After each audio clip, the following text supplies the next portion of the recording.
Hello and welcome to the Ice Guys, brought to you by the National Hockey Now Network. This is the show that takes you into the world of the National Hockey League. Every game, every day, from a betting perspective. With pro sports handicappers, Ian Cameron, Alex B. Smith, and various guests from the world of hockey and sports betting. And now, here's your host, Ian Cameron.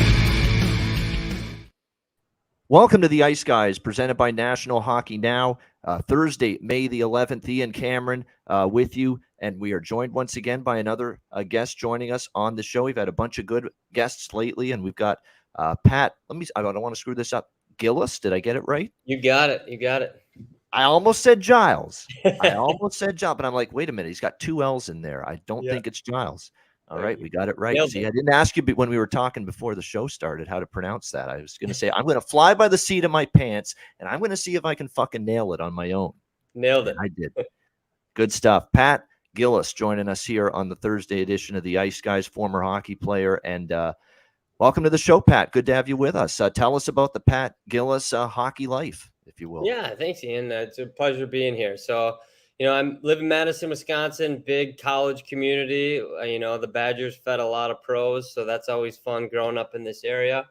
I played college at St. Olaf in Minnesota, kind of moved back here and coaching a lot of, in the summer program, ex-NHL guys, current NHL guys, and leading my son's youth hockey team as well. Good stuff. And you're still how many years did you play? What position did you play, by the way, at St. Olaf? Yeah, I was center. I played 4 years. True freshman, played center position, kind of forward and defense all around, and relied on my legs, I would say, the most. So there you go. And that's especially this day and age in the NHL, the ability to skate with not only with speed, with precision, and obviously play a 200-foot game is just so important these days. You can't just be one-dimensional. You definitely have to have that strong skating stride, that strong skating ability. No question about that. And you're still coaching hockey and coaching the youth these days as well, right? You got it. And it's amazing the difference when I was growing up to what it is now. All these kids have personal trainers and dietitians and massage therapists, and, they're on the ice twice a day. It's a different ball game out there for sure. Yeah, there's no doubt. And again, you're running a local gym as well right now in Madison, Wisconsin. Before we even get into the NHL stuff, Pat, we do have to mention we talked before. You're in the state of Wisconsin. You're a Green Bay Packers fan. Is Aaron Rodgers now public enemy number one? Is that beautiful honeymoon type relationship with him over now that he's with the New York Jets? If you're a Packer fan, absolutely. I mean, he chose the other pretty girl, right? So now he's out. He's public enemy number one, and we have high hopes for Jordan Love, but I think there's going to be a little grace period to see, how it goes. But yeah, the drama, the whole shenanigans, it's good to get out of there. Yeah, it's time for a change, right? I think he was ready to move on. Packers were ready to move on. I think it was an amicable split between the two sides. And of course, now Aaron Rodgers with the New York Jets. It was just announced, by the way, today, it's NFL schedule release day, that the New York Jets are opening up on Monday Night Football against the Buffalo Bills. Josh Allen and the Buffalo Bills, an AFC East division battle, Monday Night Football to get the season started. So welcome to New York, Aaron Rodgers. You're going to be in the spotlight right off the hop. A primetime game against probably the team to beat in the division once again. 9-11 game, right? Go Buffalo. Yep. So. Yeah, it is. It's going to be definitely a great way to kick off the NFL season for sure. Stanley Cup playoffs, Pat. Let's get into it. First, just overall thoughts from the first round, if you have anything. Obviously, Boston was the huge upset, but what are your observations, and what are your strongest, observations and thoughts and opinions on what we've seen so far? Yeah, one thing is the goal scoring. So these big swings. And I think we touched on this a little bit, but it's, it seems like the team that is going to dominate it one night comes out flat the other night, and home ice means nothing. So almost that away team seems a little more hungry, a little more driven, and almost better odds to get it done. It's been fun to watch, though, for sure. Some good storylines there. Yeah, there have been definitely some incredible storylines. Only the defending Stanley Cup champions getting knocked out in the first round. Only one of the all-time great regular seasons in NHL history, from the Boston Bruins, getting knocked out in the first round as well. So, there have been some just remarkable stories here so far in the Stanley Cup playoffs. Let's chat about last night's games that we saw in the NHL Stanley Cup playoffs. Of course, we had 2 games last night. We begin in Florida.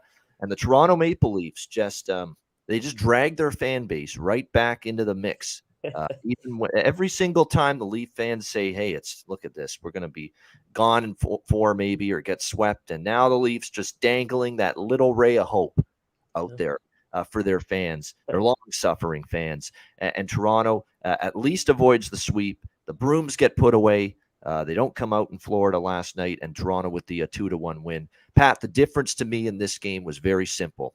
There were no passengers last night. Not a single fucking Leaf on the ice last night was a passenger. Everybody was locked in from the opening faceoff, and I've been ranting and raving on this show for the last several shows when it comes to the Leafs, talking about the lack of battle level, hard on pucks.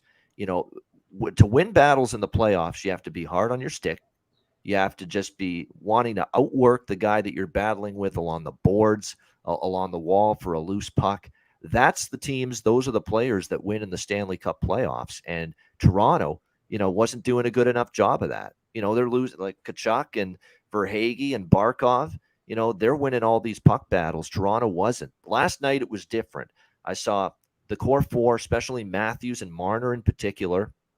They were more physical. They were throwing their weight around. I think last night was the most hits Mitch Marner's had in a game all season.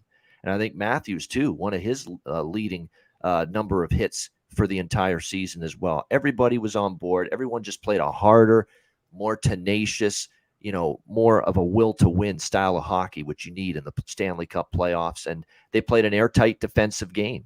And Joe Wall, the kid out of Missouri, had a very solid game. When he had to make the big saves, he did. He was there for his team, and they helped him out quite a bit. I thought their defensive game was spectacular, and they controlled the game most of the way. The only complaint is they probably should have won that game 5-1 because they had a bunch of chances. Tavares had a breakaway. Bobrovsky did everything he could to hold Florida in it.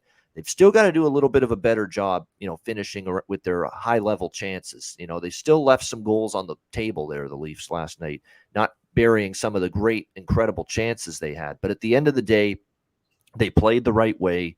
They finally showed a level of desperation and urgency that you need to in the Stanley Cup playoffs, especially with your backs against the wall. I wish we had seen it Game 3. I'm sure the Leaf fans do as well, but they at least showed it last night to avoid the sweep, and now they at least get that series back to Toronto for Game 5 on Friday night. Yeah, the second goal was a little bit of a break for the Leafs. The first goal, I should say, that opened the scoring, it ricocheted off the referee, John McIsaac, in the corner, right off his knee, essentially, and it bounced right in front to William Nylander. And of course, Bobrovsky's not set at that point, and Nylander was able to finish it with the backhand for the first Leaf goal. And then the second goal was one of those classic playoff goals, shot from the point.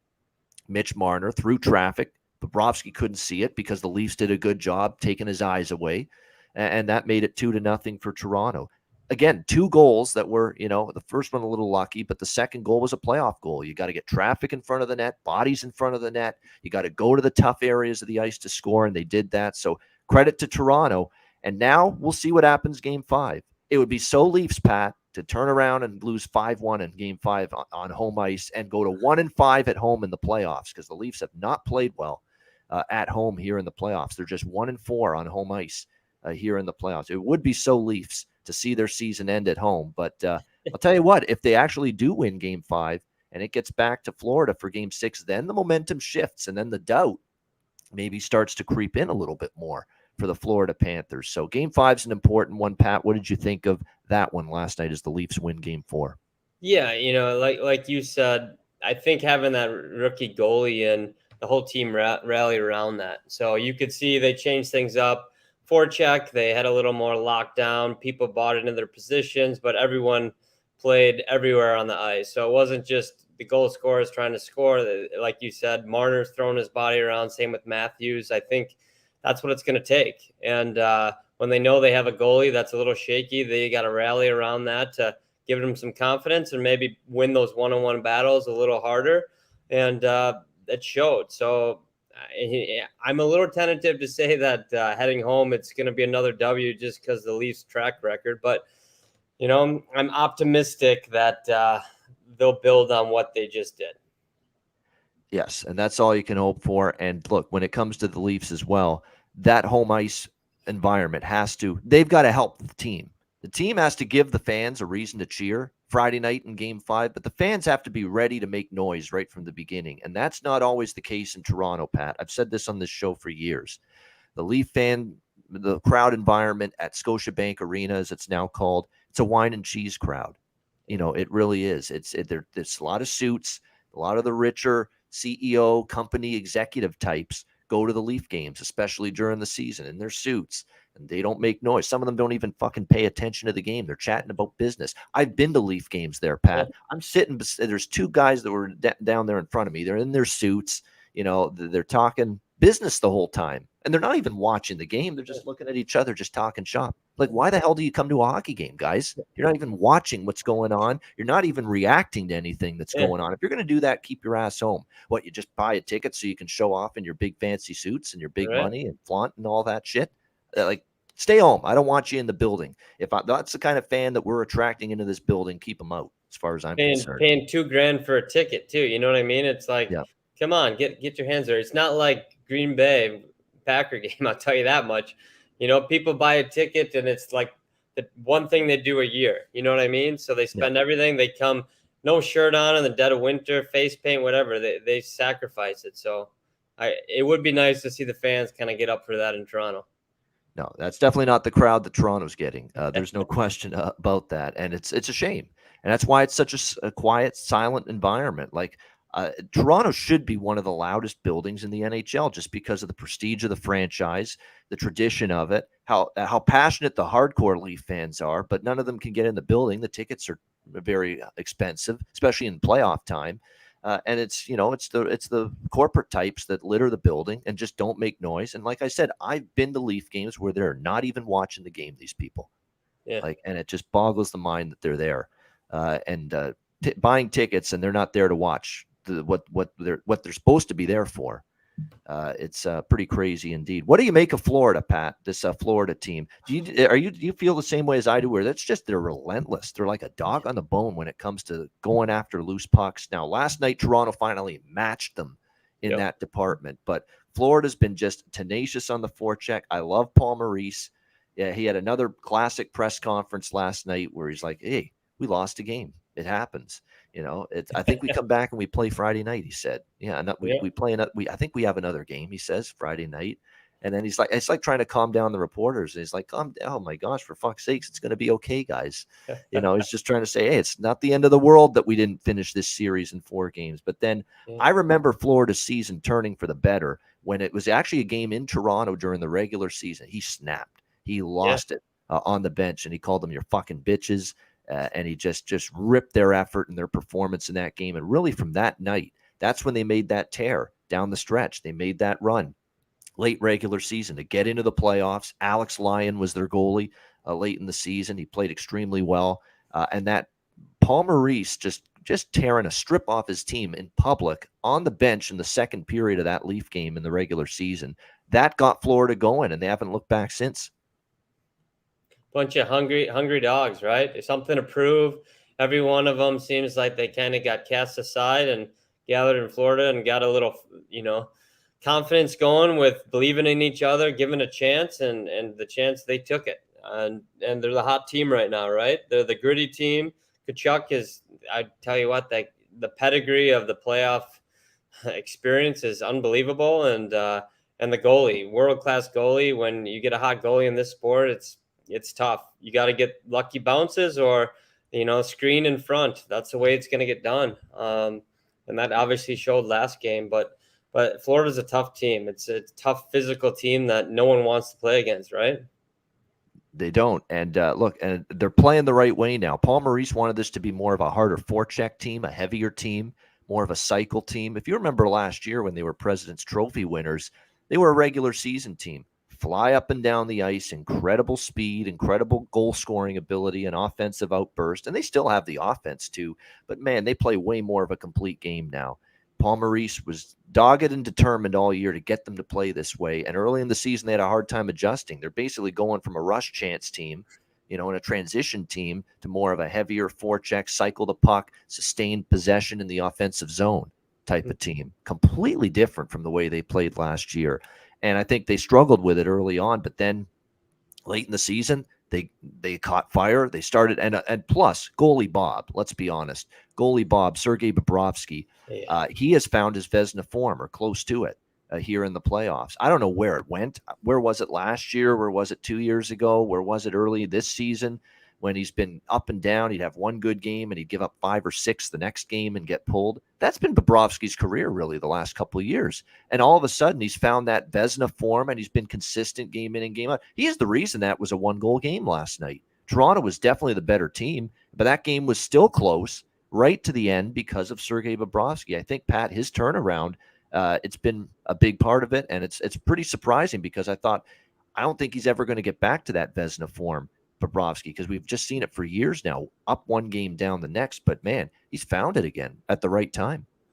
Yeah, it's all a game of confidence, right? And goalies, if they get hot, it's not much you can do at times. So, but no, he's found a way to, whether he lost it and it's back or just ebbed and flowed, but he's the real deal right now. Yeah, he is. And again, a big reason why Florida beat Boston, especially late in the series. He got better there. And here in the Toronto series, he's been really good as well. Next, the other game last night, Vegas and Edmonton. We were talking before the show started with Pat and I that this has been just a bet the team off a loss series. It's been crazy where game one was the only close game. Vegas won it. But then Edmonton just power play, just did a tap dance on Vegas in the first period. They had that beautiful Connor McDavid shorthanded breakaway goal too. That was a thing of beauty to go up 3-0. It was all Edmonton. And then Vegas comes back in game 3 in Edmonton, and they win 5-1, the same score Edmonton won in game 2 in Vegas, 5-1. So this has been a great series. It's been Edmonton second. I was on Edmonton in game 2, especially early, first period. I took Vegas first period and the money line, full game, in game 3. Last night, my best bet for the Ice Guys show yesterday was Edmonton first period puck line, -0.5 at +135. So Edmonton basically to win the first period, they were up 3-0. And again, it was that bounce back theory where these are two very good teams. The team that just won the last game, we talked about this, not really the meticulous preparation and adjustments. It's not there when you have a nice, comfortable 5-1 lead. You think, oh, what a huge win. We can just, try to roll back what we did the previous game, not do too much to change things. Meanwhile, the team that just got their ass beat 5-1. Do you know what they're doing? They're working overtime, looking at the film. What can we do better? What adjustments can we make? The coach is looking to make line changes. They realize, hey, we didn't start the game well, and they just are ready and locked in from the opening puck drop. We've seen it repeatedly in this series. We saw it from Edmonton in game 2 after they lost game 1. We saw it from Vegas in game 3 after they lost game 2. And we saw it last night from Edmonton in game 4 after they lost game 3.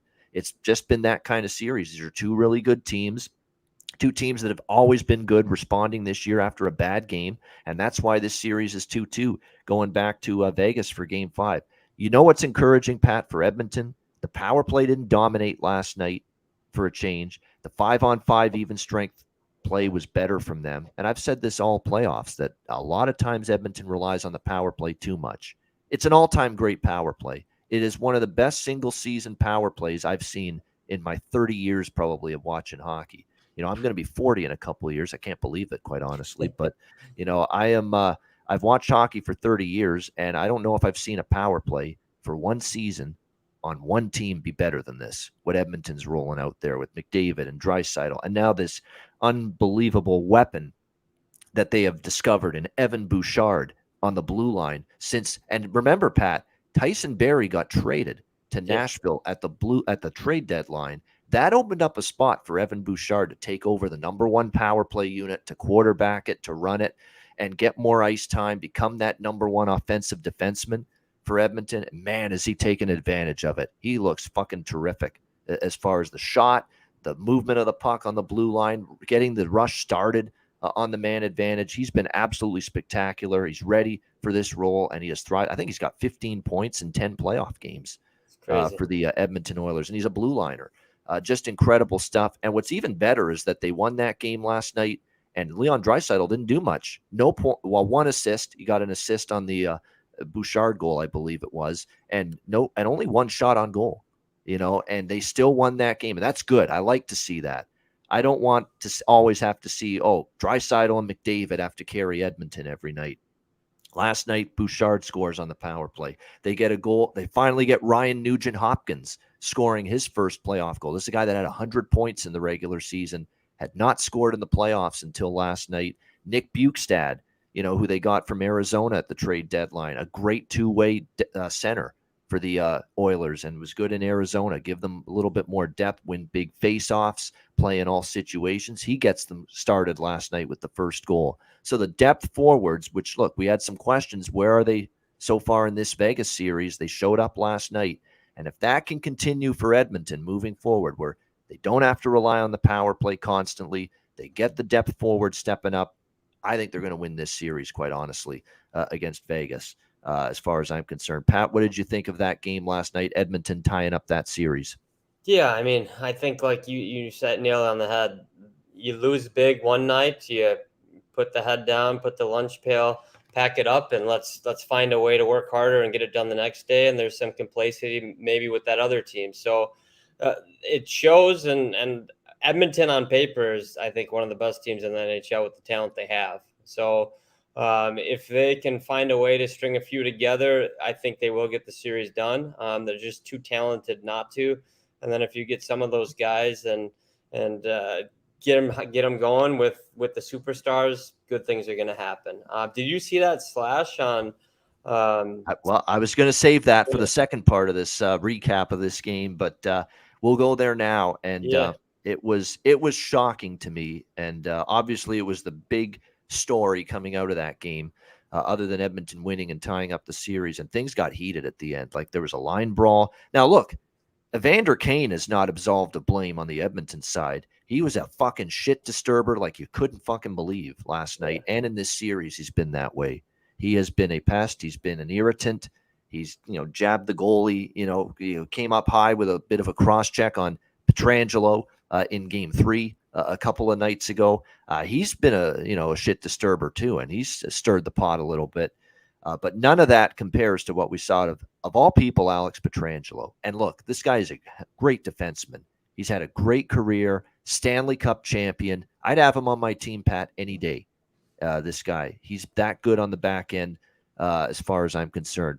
Power play, penalty kill, 5-on-5, good in terms of offensive contributions, has a decent shot, good in his own end, can lay the body on you sometimes as well, plays a physical brand of hockey. I think he's had a terrific career, and for the most part, he's been gentlemanly, sportsmanship, not really going over the edge, not really having a bad incident on the ice. But last night changed that. That was a bad incident. Yeah. That was awful from Alex Pietrangelo. That was a two-hand baseball bat type chop right over the wrist, arm area, hands area of Leon Draisaitl late in that game, just trying to score into the empty net. Can't do that. He fucked up royally. He did. Yep. And this is a guy that's not used to – I've never seen him really have an incident like that where he's just out of line. He did something where he crossed the line. Last night he did. And I applaud McDavid. We know McDavid's not supposed to fight. McDavid's not supposed to drop his gloves. It's not that you don't want him to. You want him to show that passion, but you worry that if he gets in a fight, he breaks his hand, breaks his arm, breaks his wrist or something, and he's out, and he can't help you, and he's just too important to the team. But he was willing to go after Pietrangelo right after he laid that vicious two-hand chop and slash on Leon Draisaitl, and I give him credit for that. I got a whole new different level of respect for Connor McDavid after what I saw last night, going after Pietrangelo like that. He's like, that's my right-hand man. That's Leon Draisaitl. Don't you put a fucking hand on him. Don't you do that. And he didn't like it. He went after him, and I applaud McDavid for that. And then, of course, we got the Kane and Hague. The Kane and the Hague fight right after that was a hell of a tilt. Back and forth. They were just throwing bombs. It was fun to watch. But the temperature has risen, Make no mistake about it in that Vegas-Edmonton series. They're having a hearing with the Department of Player Safety with Pietrangelo today. I expect him to get a game or two. He will get suspended, in my opinion. He'll get something, probably a 1 game or 2 game suspension. I was just shocked, Pat, that Alex Pietrangelo was the guy that did that. He's been exemplary. He's been like Lady Bing type of, class on the ice, sportsmanship, all that. I never would have thought he would be someone to do something like that. But sometimes that mind, I don't know if it ever got to that level when you played, but, sometimes there's just someone that's under your skin a lot, and he's the best player or one of the best players on that Edmonton team. He's torched you early in the series, and you just snap, and you got an opportunity to really give him one. And he just did it in the wrong way. You just cannot swing that stick and slash him like that. And I think Pietrangelo is going to pay the price for it in terms of some kind of suspension. Yeah, intent to injure like that, you don't want to see that in the game, right? I mean, there is the physical mentality. We know what comes with this game, but, there's got to be a certain level of respect no matter where you go in your head and what you do, how mad you get. You don't want to injure some guy ever, right? So I do like to see McDavid stepping in, and then I think the fighter is going to have to regulate that game a little more next game and make sure that something like that doesn't happen again. I think because it was that vicious that when Pietrangelo returns from his suspension, assuming it's in this series, because if he gets a game, then he's definitely going to play game 6, and there will be a game 6. If he gets 2 games, he may not see the rest of this series because it could end in game 6. Because it's 2-2 right now. There could be one of these 2 teams that wins the next 2 games straight. Although I do think it's probably going 7. And in that case, I think he would play. But would someone challenge Pietrangelo to a fight? We've seen this a bunch, right? You commit a heinous act on the ice against, especially one of the best players on the team. In this case, Leon Draisaitl. Oftentimes, someone on that Oilers team will say to Pietrangelo right before puck drop or before the game, "Hey, we're going," or we're taking care of this right now, and you got to pay your comeuppance. It's like paying your comeuppance kind of thing, where it's like you commit something like that, you got to drop the gloves and pay for the crime, essentially. Yeah, it's the how they police the league. The players, that's the underwritten rule that the hockey guys know. So, pay the piper, right? I mean, if he's back, he's gonna get something. Obviously, their most important thing is win it now, win the next 2 games, and it's over. But that's just kind of gravy on top, I guess.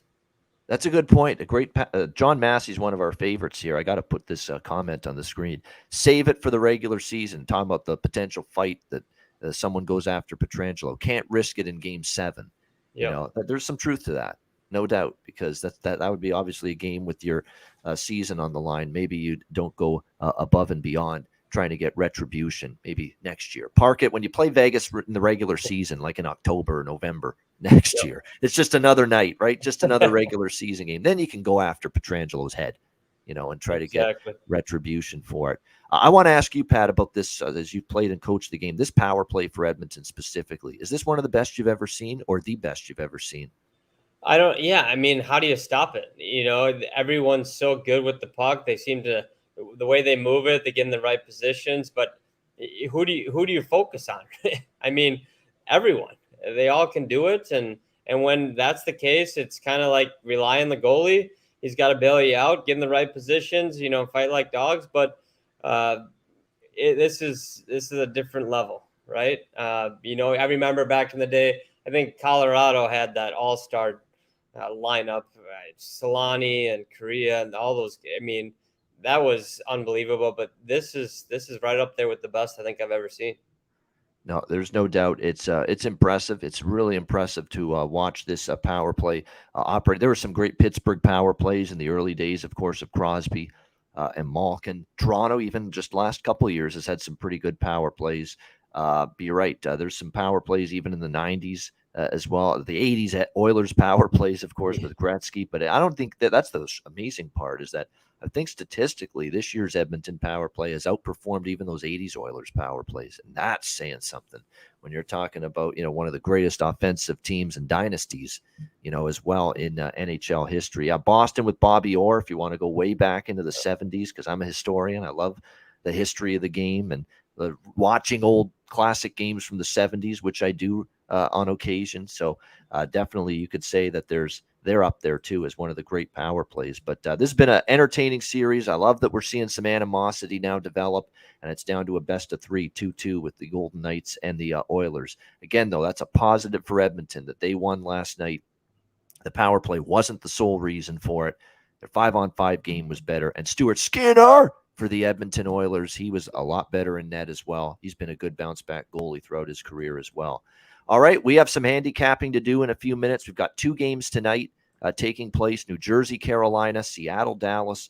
We will discuss and preview both of those games in just a moment. Hit the like button if you're watching on YouTube, and shout out to our podcast listeners as well. We'll be back to talk about the 2 Thursday night games tonight in just a moment, right after we hear from our great sponsors, Gramco. Support for the Ice Guys is brought to you by Gramco. Whether you or your team's game is on the field, screen, racetrack, court, or the ice, Gramco is for the game. Grown by farmers who spent years developing premium hemp genetics, Gramco provides customers with consistent quality Delta-8 THC products ready for any occasion. Gramco currently offers numerous Delta-8 products, including vape cartridges, disposable vapes, pre-rolls, gummies, wake and bake coffee, and more. Gramco offers an enjoyable, legal high delivered discreetly and directly to you. Gramco is also available at many American retailers as well. You can get the best Delta-8 cannabis products on the market shipped quickly and discreetly from Gramco. And if you visit www.thegramco.com, use promo code ICEGUYS, you will get 20% off of every order, and any order that's on the site over $50 will be shipped free with standard shipping. So live elevated with Gramco and check out their wonderful Delta-8 products today.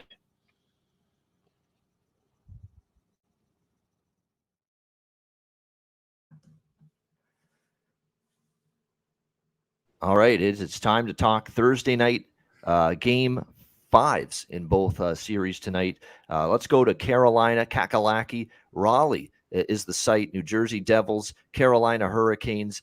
Carolina looking to finish off the Devils tonight, leading this series 3-1. Carolina minus 130, home favorites, 5.5 the total in this game. As my colleague Alex said yesterday on the show, remember, Carolina was in this spot in the first round. They were up 3-1, going home for Game 5 against the New York Islanders. They did not finish the job in Game 5. The New York Islanders won in Raleigh in that series and got the series back to Game 6 when Carolina did finish the series at UBS Arena. So, yeah, it does feel like Carolina's got all the momentum, but we've said it all week long. Momentum has not been carrying over from one game to the next in many of these series. The question you have to ask yourself is, does New Jersey have the defensive ability, and can they get timely saves from their goaltenders? I think, Pat, that's a legit question right now, because where does Lindy Ruff go with extreme confidence right now as far as who he starts tonight? Because he went to Akira Schmid after Game 2 of the Rangers series because Vitek Vanacek had struggled so much. And Schmid played great most of that Rangers series, and they got through New York. But he struggled early in this series, the first couple of games in Carolina. Goes back to Vitek Vanacek, who, okay, was all right in Game 3, but he didn't have to be great because they scored 8 goals for him. You know, he got the quote-unquote run support, to steal a baseball term. And then back in Game 4, the Devils' blue line was horrendous in that game. Let's be completely honest there that it's not all on Vanacek, but he again didn't play great.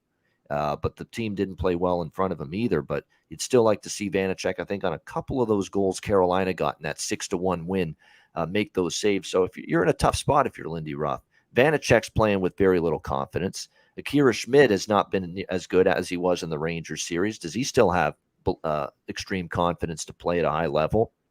And your other options, Mackenzie Blackwood, who, as I've said for years, is usually either injured or when he comes in, he's mediocre at best. He's just not consistent one game to the next. So it's a tough spot to be in for New Jersey going into this must-win game facing elimination. And then you look at Carolina, Pat, and you would think this team, and I thought so too, with no Svechnikov, Pacioretty was lost for the season, Teravainen ends up getting injured as well, that all of a sudden it's going to be more of a challenge for them offensively.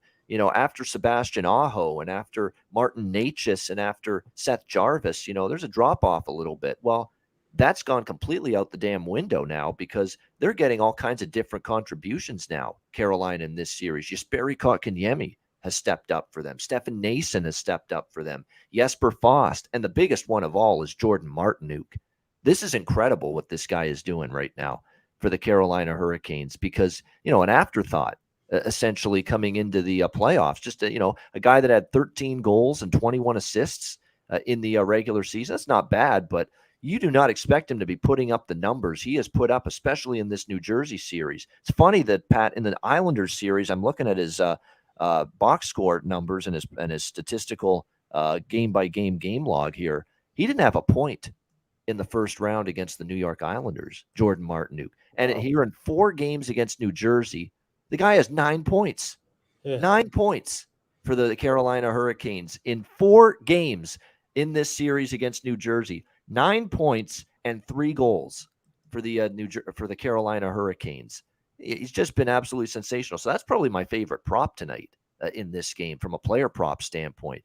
I have no problems betting a player that's got 9 points and 3 goals in 4 games in this playoff series in terms of finding the offense once again here tonight for Carolina. And once again, the price for Jordan Martinook player props tonight is outstanding. To get a goal plus 350, to get a point plus 112, that is mind-boggling. That is not supposed to happen. And Pat, it goes to what I said to you before. There's no adjustments, especially in hockey. Money line, in terms of sides, totals, there's no adjustments. Prop prices, there's no adjustments. Nobody pays attention. Odds makers don't pay attention to Jordan Martinook and what he's doing right now. A guy that has 9 points in 4 games in this series should not be plus 112, the price for him to get a point tonight. Right. That is just like he's plus money to get a point tonight for the Carolina Hurricanes. So it's absolutely a must to take it right now. Like he just has not been stopped at all here in this series by the New Jersey Devils. Like I said, 9 points in 4 games, and you can bet him at a plus 112 to get a point. That's phenomenal value, definitely. So I'll be on that for sure in this game. Marty Necas is probably worth a look again because he's been certainly lighting it up now offensively in this series. 3 goals and 3 points in the last 3 games for Marty Necas. Like I say, if you're a Presidents of the USA fan of that band from the 90s, I always do the moving to the country, you're gonna meet me, Marty Necas. Yeah, Marty Necas, and he's been great for the Carolina Hurricanes in this series for them. Brent Burns, I'm cooling off on the shots on goal props with Burns. Burns have been going over 2.5, over 3.5 shots on goal repeatedly, but the problem is the shot attempts are there for him still, a high number of shot attempts per game, but he's missing the net lately or getting the shot blocked. And obviously, if that's going to happen, it's not going to count as a shot on goal. So I'm kind of pumping the brakes with that. But Aho, Necas, Martinook are my favorite 3 player props tonight on Carolina in this game. And as far as New Jersey goes, I like Jack Hughes over shots on goal for sure. It's a must win. It's the best forward on this team, obviously. And he has actually been trending over his shots on goal away from home more often than at home. So Jack Hughes over 3.5 shots on goal, minus 108. It's not a big price. You don't have to lay a big price or big juice, big vigorish, if you will, with that bet. So Jack Hughes over 3.5 shots on goal, I think is a good look tonight in this one as well.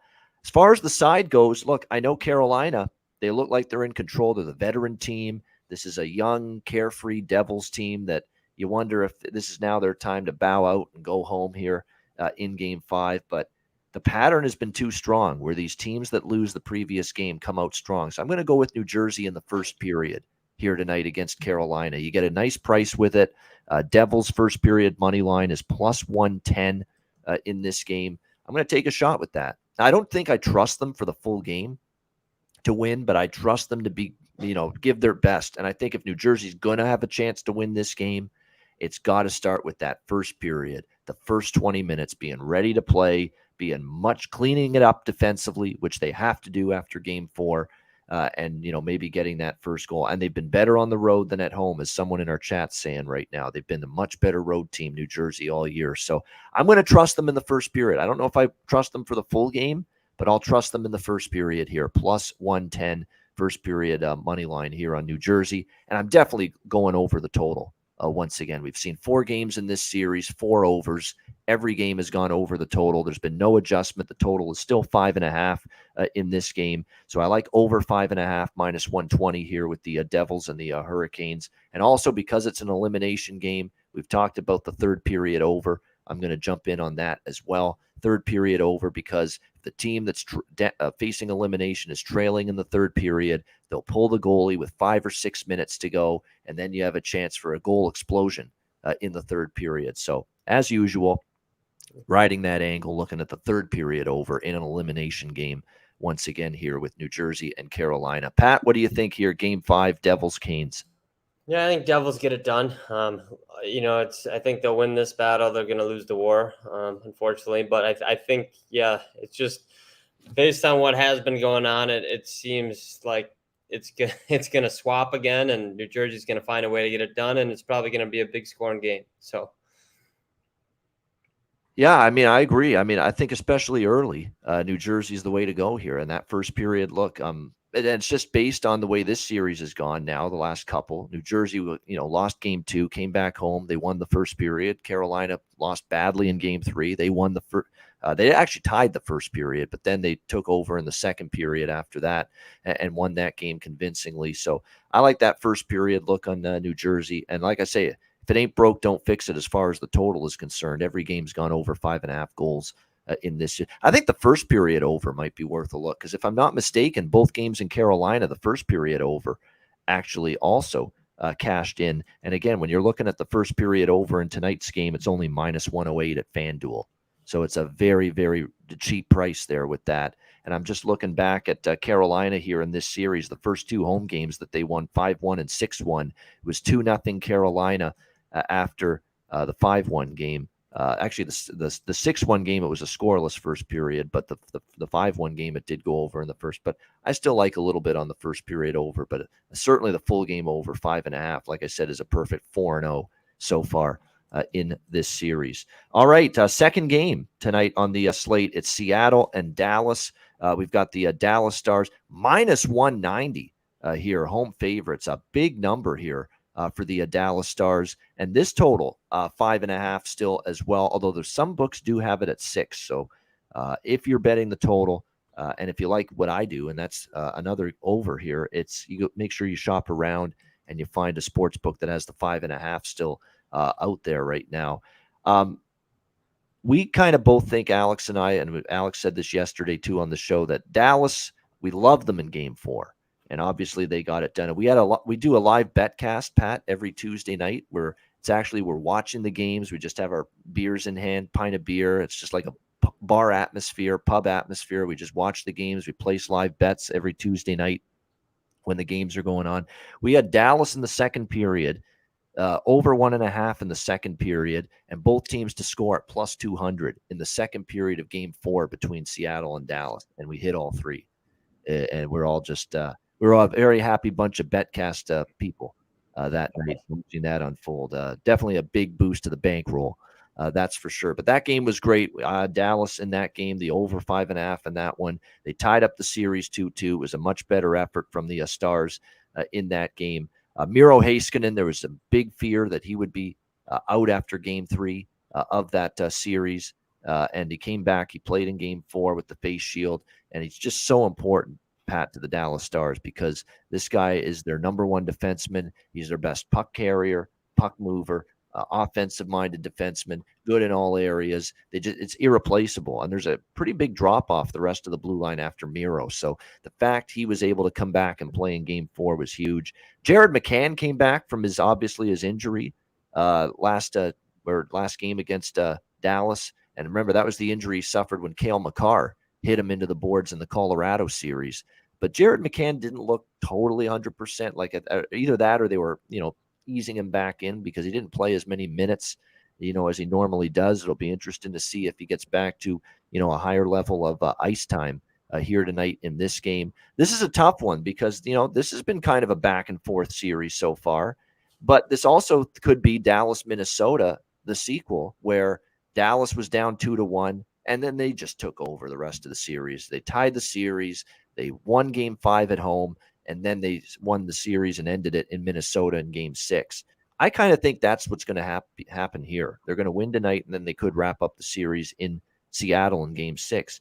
But I also admit that I think Seattle's going to be a tougher team to finish and put away than Minnesota. This team just doesn't flinch. They've got incredible speed, line 1 through 4. They're all interchangeable.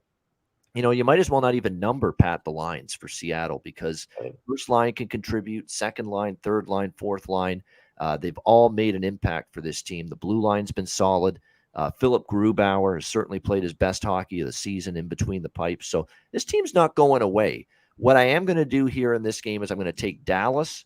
It's kind of like I can't see either one of these bets losing. I'm on the over, as you know, 5.5 minus 120. Every game's gone over in this series, 4 straight.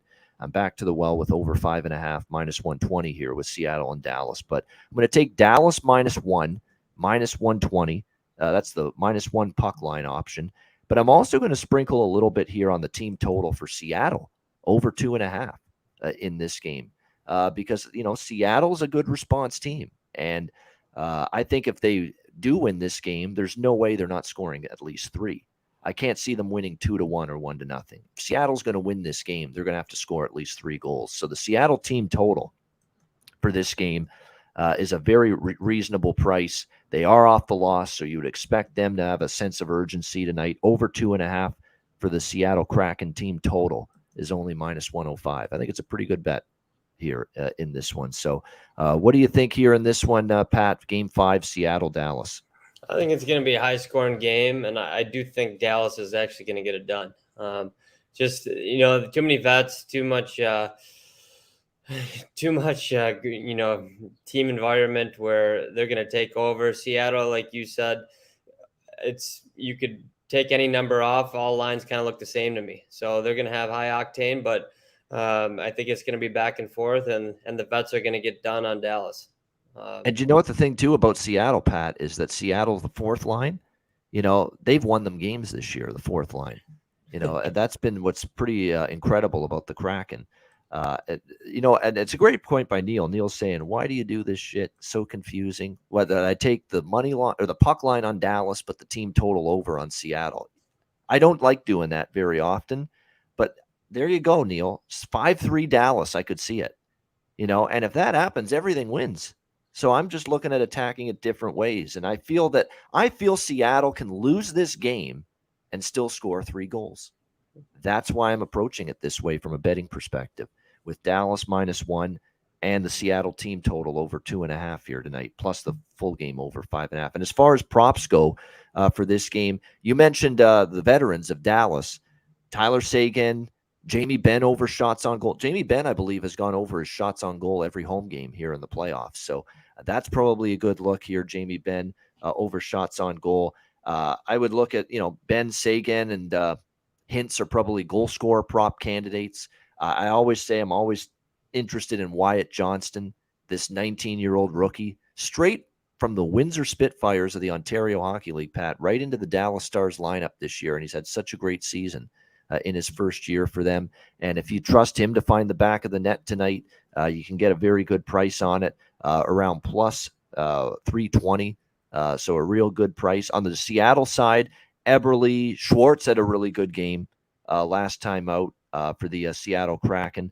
The thing with Seattle is it's hard to pinpoint 1 or 2 goal props because, certain nights Eberle and Beniers and Schwartz could lead the ways. Other nights Morgan Geekie and Yanni Gord and Oliver Bjorkstrand could lead the way. I mean, they've just got different players that can contribute to the Seattle Kraken success every single night because of that 4-line depth they have. So that's why if you're going to be looking at betting player props on the Seattle side, you'd probably want to keep the amount on each bet smaller and maybe go with 7 or 8 different players as opposed to bigger bets on just 2 or 3 players. You know what I mean? You want to sprinkle things around a little bit because it's always someone different that could step up and get the job done for the Seattle Kraken. It's pretty amazing that we just see these expansion teams. Here's Seattle, second year in the league. They're in the second round of the playoffs. We saw what happened with Vegas. Their very first year, they get to the Stanley Cup final. It's just amazing, Pat, that these expansion teams now, they're not horseshit for 5-10 years straight at the beginning of their existence. No, they can be good, and in a lot of cases right away. Well, it seems like just like the Florida team too, you get those guys maybe not top tier guys that are, get another chance or want to prove themselves, and they fight like dogs. It's the same mentality that it seems to work in the playoffs. Like I said, I think it's the biggest difference between regular season and playoffs, right? Absolutely. And like I said, you just need players to be able to elevate their game every year. And the team that wins the Stanley Cup, they've got players that you just don't see much from them in the regular season. But all of a sudden in the playoffs, there they are, big overtime goal or big tying goal in the third period or 2-point night or something. And maybe they had a mundane, run of the mill regular season, but they are able to step things up at playoff time. And those are the teams that have the success. All right, before we wrap up the show and get into best bets to wrap up this edition of the Ice Guys, we do want, since it's early enough, there's still a lot of possibilities. Well, we can put you on the spot here a little bit, Pat, and say, as of right now, who's winning the West, who's winning the East, who's in the Stanley Cup final, and who's winning it? Oh, man. Oh, I mean, I think it's going to be Carolina, and I think it's going to be, I mean, I'm going to go out and say, Edmonton. And I think Edmonton's going to get it done. Let's bring it back to Canadian Stanley Cup. First since 1993. It was the Montreal Canadiens in 1993. That's the last time a Canadian team has hoisted the Stanley Cup. It'll be 30 years, actually. It's perfect timing, you're right? 30 years ago, this would be a great year to end the drought. Edmonton still got a lot of work to do because this Vegas team is a good team. They're not going to go away. But I've got Edmonton and Dallas in the next round in my bracket. That's the one thing that's still intact with my Stanley Cup playoff bracket that I filled out before the season, is that I got Edmonton, Dallas in the West. I had the Rangers and the Bruins in the East final, so that's definitely out the window right now. I'm sure a lot of people did as well. But I do have Carolina Stanley Cup futures from before the season to win. Same with Edmonton. So I would totally sign off on your Stanley Cup final that you just called right there. It would certainly make me a richer man. Well, good. We'll see what happens, right? Yeah, we will. Carolina, look, I had doubts about Carolina, Pat, coming into the playoffs. Injuries, I thought for sure injuries, and all of a sudden they didn't add anybody at the trade deadline as well. They didn't. They stood pat. I don't care.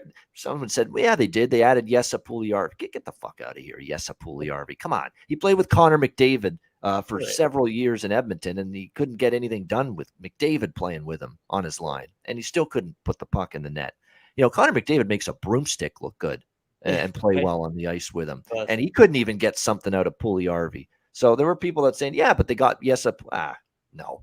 And he's not even playing now. He was a healthy scratch the other night for the Carolina Hurricanes. So they basically stood pat, at the trade deadline, Carolina. So that concerned me. It's like you're seeing Boston load up and the Rangers load up and Toronto load up and all these East teams. And yet they're all out. Well, Toronto might be out. They're still alive, but Boston's out. Rangers are out. And here's Carolina. They didn't add anybody, but all of a sudden you got Martinook in particular and Fost and all these depth forwards stepping up in the absences of Pacioretty, Svechnikov, and Teravainen. And meanwhile, Aho and Nason and Natchez have been phenomenal. And now they don't, they've got enough offense and they've shown it now. They just look, as an overall team, they look confident. They look like they got the swagger and they look like they're getting it done. So, and I feel like if they can wrap this up sooner than later, they're going to get a little more rest too. And maybe they'll run into a hot team, but that rest does pay off in the longevity of these long series. So. Yeah, exactly. And that's another thing to factor in, second round and even in the conference finals coming up as well. If you can get these series over with quickly, this is when rest really kind of matters now, as the playoff air miles, if you will, and the tax on the body. Someone that's now in fitness, Pat, that. The tax on the body and the physical punishment. You got to have some rest and some downtime, certainly in the Stanley Cup playoffs at some point. So finishing off the series a little quicker is sometimes definitely a thing that's going to help you out in the meantime. Are you sold on Freddie Anderson, though, their goalie? I want to say one thing about Freddie, okay? Freddie has not always been a great playoff goalie. Freddie Anderson in Anaheim, Toronto, and now here in Carolina. He's had a lot of injuries. He's older. I find Carolina is one of the best teams in the NHL protecting their goalies. They don't they limit shots on goal. They're always up there, one of the fewest shots on goal allowed per game teams in the NHL. They don't give up as many high danger scoring chances as a lot of the other teams in the league. They do a really good job in front of their goaltending. I still think that if you put Freddie Anderson on another team where they're a little bit more loose in the defensive zone, he's not nearly as good. But he's on the right team right now. Carolina defends quite well, one of the best. Yeah, I don't think he's going to steal a game for you, but I don't think he's going to make huge mistakes either. And that's where you nailed it. Carolina's D is just so good. So if they do, that's why I'd give the edge to Edmonton if they make it to the finals against Carolina, just because I feel like Edmonton will find a way to get a little more shots, high percentage shots on, and find a way to expose him. So we'll see what happens. Yeah, absolutely. And I want to point out, too, the Dallas game, Mason Marchment, upper body game time decision for Dallas tonight, and Joni Hakanpää, lower body injury game time decision as well. So there are a couple questionables here for the Dallas Stars.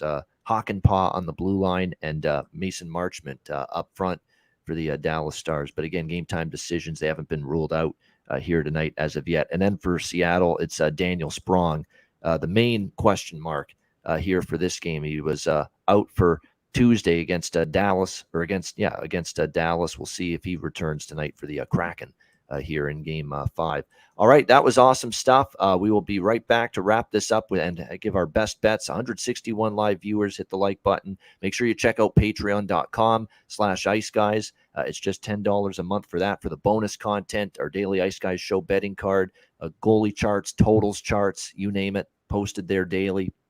I just uploaded 2 interviews, Colton Tubert and Brandon DeFazio, on the Ice Guys Patreon page just the last few days. So make sure you check that out, patreon.com/Ice Guys, just $10 a month. And remember, our next Ice Guys live betcast is next Tuesday. So make sure you join us for that, May the 16th, 7 p.m. Eastern time. To be determined which games will be Tuesday night, depending on how the series are going. But we plan to have a betcast that night as of right now, next Tuesday. So looking forward to that for sure. And again, if you didn't watch the Jason Williams episode that we did 2 days ago on Tuesday, it was great stuff, getting into the Detroit Red Wings and the Chicago Blackhawks teams he played on. Definitely worth checking out if you haven't seen it already. All right, we will wrap it up in a moment with best bets right after we hear from Manscaped. Support for the Ice Guys is brought to you by Manscaped, who is the best in men's below-the-waist grooming. Their products are precision-engineered tools for your family jewels. Manscaped's Performance Package, the ultimate men's hygiene bundle. Join over 7 million men worldwide who trust Manscaped with this exclusive offer for you, 20% off and free worldwide shipping with the promo code ICEGUYS. That's promo code ICEGUYS at manscaped.com. If my math is correct, it's about 14 million balls that you can preserve. The Performance Package 4.0 is the complete accessory package to take care of everything that is required. You've got, of course, the Lawnmower 4.0. Takes care of your facial hair and among other things. You've got, of course, the Weed Whacker. I'm approaching 40. Nose hair has become a major issue. It pisses the hell out of me. I need to take care of that shit, and the Weed Whacker can help you do that. Both of these products, waterproof and a 4000K LED spotlight for a more precise shave. And you'll also be able to take care of those delicate areas with the ball toner, with the ball deodorant, keep you smelling good, looking good, and feeling good down in the nether regions. This complete Performance Package 4.0 will take care of everything for you, for all you guys out there, and it's courtesy of our good friends at manscaped.com. So get 20% off and free shipping with the promo code ICEGUYS at manscaped.com. That's 20% off with free shipping at manscaped.com. And use promo code ICEGUYS. Unlock your confidence and always use the right tools for the job with Manscaped.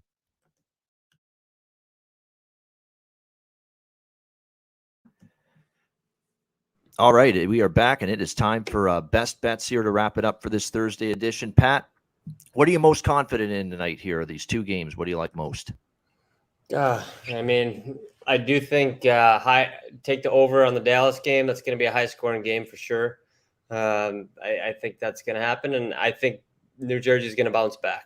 Both of those, based on what we saw statistic-wise, going game to game, I think those are pretty good bets. There you go. 2 best bets. There you go, New Jersey. And he's going full game with that. I'm going first period. Pat's going full game. Let's hope both of them cash there. New Jersey plus 110 for the full game against Carolina, and Pat likes the over 5.5 minus 120 Dallas and Seattle. Best bets for this Thursday. My best bet, I'm going to go right back to Dallas, Seattle, over 5.5 here, minus 120. There's been finally we see some sixes with the total at some sports books here, but 5.5. Make sure you shop around. Hopefully you can find the 5.5. But again, every game's gone over, and the regular season as well. If you combine regular season and playoff games, Dallas and Seattle head to head, all 7 games have gone over the total. The 3 in the regular season, and all 4 games here in this playoff series so far. So back to the well we go with it. Seattle, Dallas, over 5.5, minus 120 for my best bet. Pat, this was awesome. Hope you enjoyed the show, and thanks for joining us. You bet, Ian. Take care. Yeah, absolutely. And a reminder, the Ice Guys is live 7 days a week, Monday to Friday, 2 p.m. Eastern, Saturday and Sunday, noon Eastern. If you can't watch the show live, download the Ice Guys podcast in audio form on all major podcast platforms, Google Podcasts, Apple Podcasts, Spotify, Stitcher, iHeartRadio, Amazon Music, and more. Download the podcast when you can't watch the show live. For our special guest, Pat Gillis, I'm Ian Cameron. Have a great Thursday. Enjoy the games and good luck. And we will talk to you tomorrow on Friday for another edition of the Ice Guys presented by National Hockey Now.